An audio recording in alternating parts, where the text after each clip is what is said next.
Hello, everyone, and welcome back. We have our second lecture today on the Great Depression.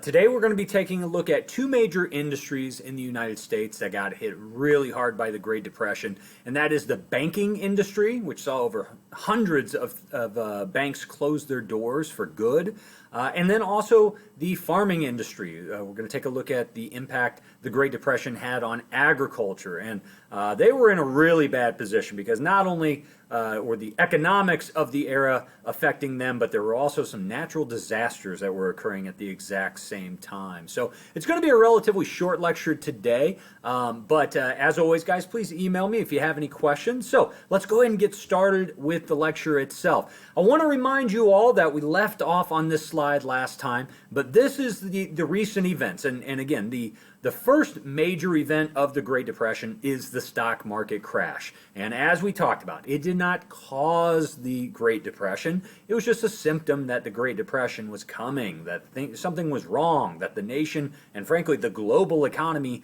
was sick. So we've surpassed this date, and now we are getting into the 1930s, and people are realizing that things are not as solid as we thought they may be. The roaring 20s have come to a screeching halt. So like I said, the first industry we're going to discuss is the banking industry.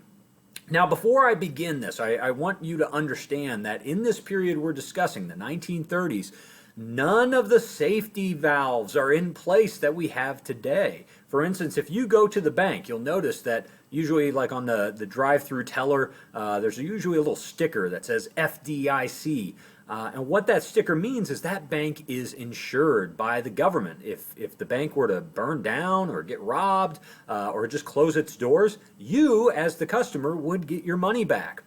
But that does not exist in the 1930s. In fact, it's one reason it exists today because we realized how it was necessary to have a safety net. But let's get back to the 1930s and talk about what actually happened. Now remember the booming 20s. Banks in particular started to get a little greedy because all that money that was being made in the stock market, it just seemed like stocks were going up and up and up. And so banks started doing things that frankly are illegal today, like taking people's money that they had invested and putting it into stocks. Now, that's fine if the stocks are going up, but as soon as the stocks start going down, all of a sudden now banks don't have enough money to pay back their customers. So after the stock market crash in 1929, banks started losing a lot of money in the stock market, those that invested their customers' money. Now, like I said, this was just one example of bad banking practices. There were other things going on, giving loans to people that really couldn't pay them back. And we would see that happen again. Fast forward, almost 100 years. In 2008, we had the Great Recession of 2008.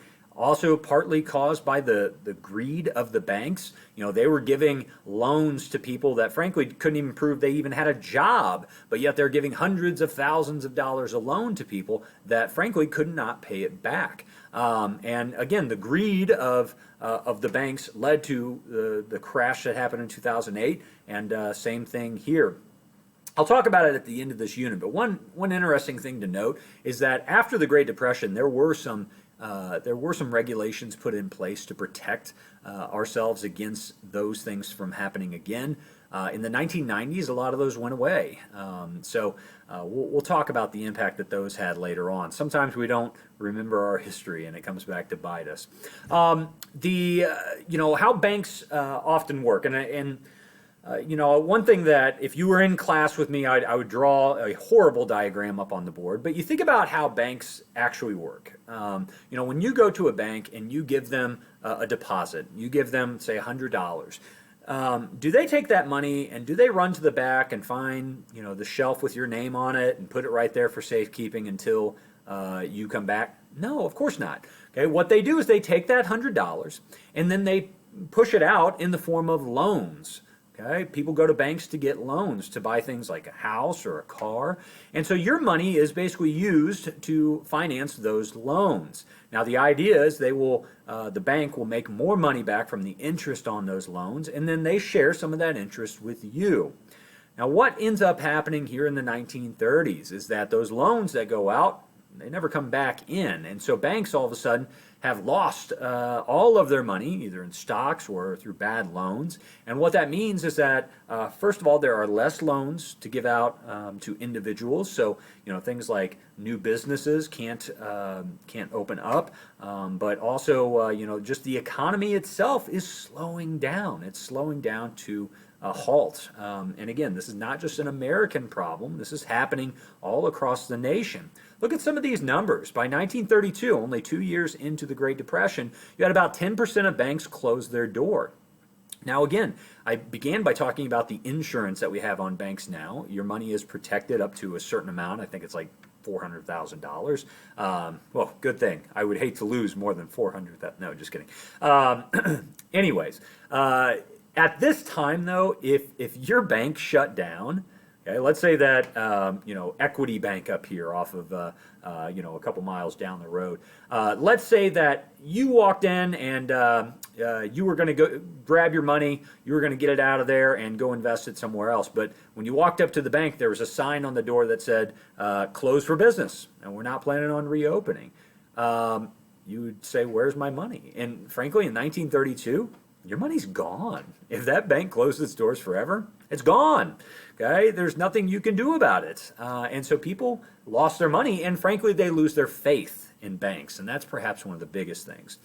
So when people start to lose their faith in banks and the entire banking industry, they realize this bank could shut down at any moment. It's not a safe place for my money. Number one, they start pulling their money out. And when this would happen in mass, you would have what's called a run on a bank. You might have seen the great Christmas movie, It's a Wonderful Life, right? The old 1940s movie. There's a scene in that movie where the main character who works at a bank, actually owns the bank, where all of a sudden the people of the town hear this rumor that they're going to have to shut their doors. And they all show up and they demand their money then. Well, he says, listen, we don't have it here. Okay, we don't have that money here because it's out in the form of loans. And he says, if you all demand your money right now, we're going to have to shut our doors. And so the irony of all this is that many banks were actually fine. They were doing good things, that they were functioning banks, but yet just that fear, okay, that fear of the bank closing caused customers to go get their money, and then the banks would have to close. So, a lot of what we are going to be talking about here, this unit, is based off of fear of the negative thing happening and then becoming a reality.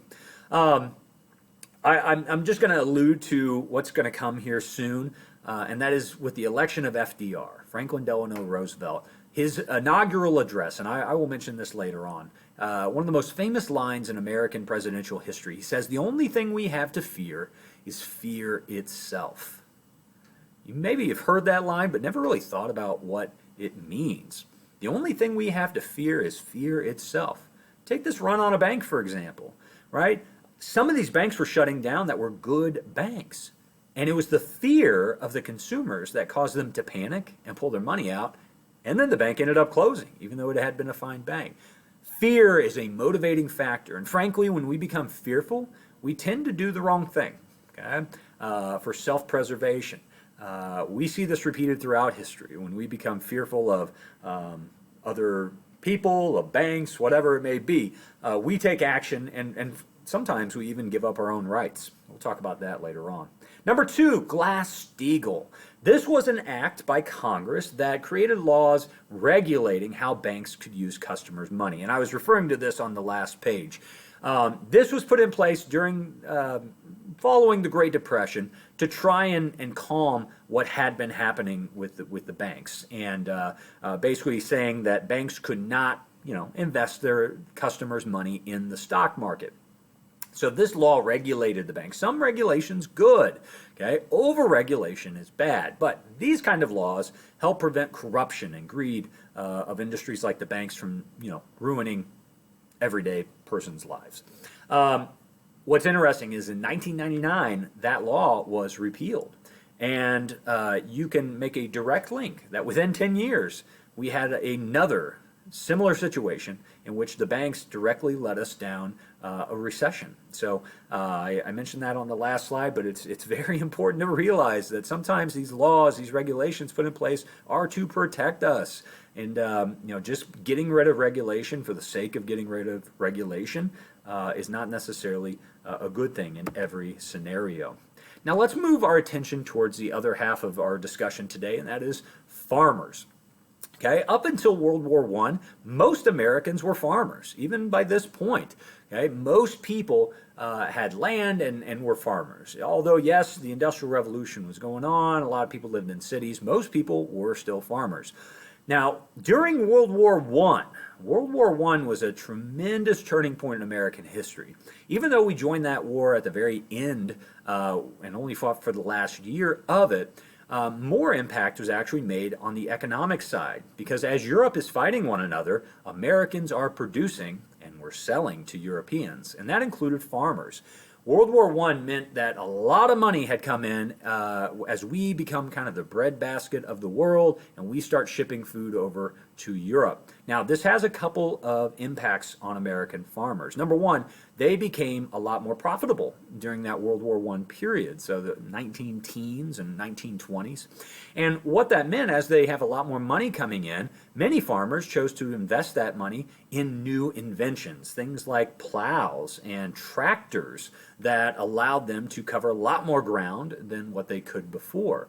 But things like tractors are very expensive, and so many of them took out loans. They took on debt in order to buy those big tractors. When times are good, debt is fine, you can pay it back. But when times are bad, it becomes much harder to pay debt. Now, fast forward to the time period we're discussing, the Great Depression, the late 20s, early 30s. What ends up happening 10 years after World War I is that Europe is back on their feet. They're not needing American farmers or production as much as they had been before. And what that meant was American farmers aren't selling as much food as they once were. That caused crop prices to decline. If crop prices decline, that means that American farmers are making less. If American farmers are making less, they cannot make those same loan payments that they had been. And so farmers all of a sudden find themselves in debt and going bankrupt. And even though many farmers continue to produce the same level of food that they had been, the demand's not there. And so the value of that crop goes down, leading to prices declining. Now, a couple other things that are happening. This is like a perfect storm that is happening at this point, because not only overproduction, that's a big problem that the farmers, we've known this for thousands of years. People have farmed, and we've known that you need to do things like rotate crops. That's the first point there, crop rotation. Even around school, there's a number of farmlands that you'll notice from year to year, they switch what kind of crops they plant. One year it's corn, another year it's soybean, and then the next year they'll go back to corn. Well, the reason they do that is because different plants both pull nutrients out, specific nutrients out of the soil, but also replenish certain nutrients. And you have some crops like soy and corn that kind of work together, and you can plant those year after year as long as you rotate and the nutrients don't dry up. But what was happening in the 1920s was that American farmers somewhat kind of got greedy, and they were planting the same crop over and over and over. And when you're overproducing in the first place, what that means is that the nutrients just kind of gets pulled out of the soil, and the soil literally dies. You've stuck your hand in like rich potting soil, right? I mean, your hand comes out almost wet because the soil is so nutritious, versus a baseball diamond. All right, you've probably played on a baseball diamond before, and if you slide or even just run around a little bit, your pants get covered in dust. It's a lot different from that rich, nutrient-rich soil that we're talking about for potting soil, right? So what we're saying here is that the lack or the overproduction, the lack of crop rotation, it literally killed the soil, and it became more like what you saw in terms of like a baseball diamond. Letter B there, soil conservation. a lot of farmers began to ignore, again, things we've known about for literally thousands of years you have to do to run a successful farm, and that is stopping things like erosion. When we don't stop wind erosion, that means that topsoil just gets picked up, and you kind of have that base layer not nearly as nutritious for your crops. So the soil around America is literally dying in the Midwest, and all the way from Nebraska and Iowa, all the way down through Oklahoma and Texas, the soil is going to die. When you combine that with the natural disaster of a drought, you have a recipe for disaster. The ground will turn to dust. Look at that picture in the bottom left-hand corner. All right, look at that house. I mean, it looks like it's in the middle of the desert because it kind of is. The soil literally dries up in the early 1930s, and you could not even try to plant crops in that. Number 4, the Dust Bowl. Now, like I said, this was a perfect storm that was brewing, because in combination of all these bad farming techniques, what also ends up happening is there's a drought that it just simply does not rain for an extended period of time. And that means that as the wind whips through, these dust storms start picking up throughout the Midwest. And again, you can see the pictures there. I mean, this would be absolutely terrifying, this wall, this cloud of dust moving towards you. There's no way you can plant successful crops in a situation like this. And so what that means is that many of these farmers end up losing their farms. There is no insurance for people to invest in. Around here, if there's a bad crop, a bad season, insurance will usually pay you out so where your family can survive. Not at this time. That doesn't exist. And so many farmers at this point have to give up farming. They lose everything. And many of them turn towards any job they can get. Some of them try to remain in agriculture. Some of them turn to, picking. And so, quite famously, you have stories like what you read about in The Grapes of Wrath, a story that traditionally we would be reading this semester. But again, given our unique hybrid virtual who knows what's going to happen setting, we decided not to read that book this semester.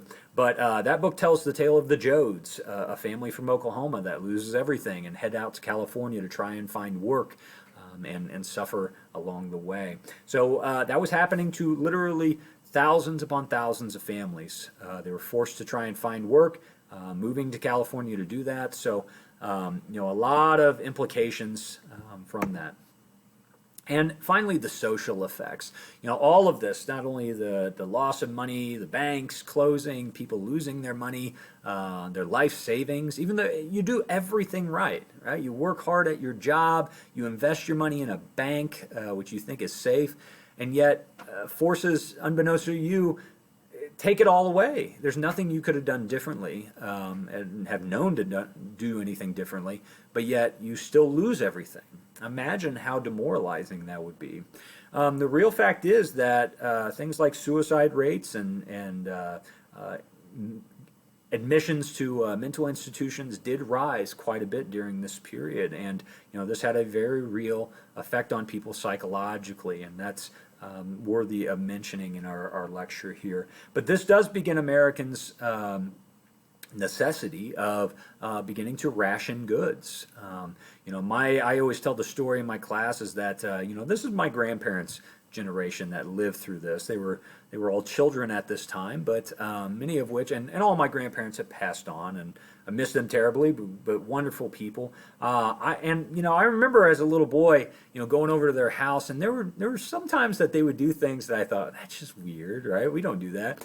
In particular, my grandma Turner, I remember anytime she would take leftovers out of the fridge, covered it with foil, she would take that foil and she would rinse it off, dry it, and then fold it and put it back in storage. And I remember thinking as a little kid, I was like, we just throw it away. Why does she keep that foil? Well, this is part of it, because her generation grew up learning to not only ration things, but reuse things that they could. So even though today it's pretty inexpensive, to take a piece of foil off leftovers and just throw it away, for her generation, they learned to reuse things like that. And just overall the limiting consumption of goods. And this is just the beginning. This is going to be taking place over the next 15 years, not just because of the Great Depression, but also what's coming and knocking on the door within the next few years here, and that is World War II. The most devastating war in human history. That is coming. And if people didn't learn to ration during the Great Depression, they would be forced to learn to ration during that war. Guys, thank you so much for paying attention to the lecture today. As always, email me if you have any questions, and I'd be happy to explain anything. Thanks.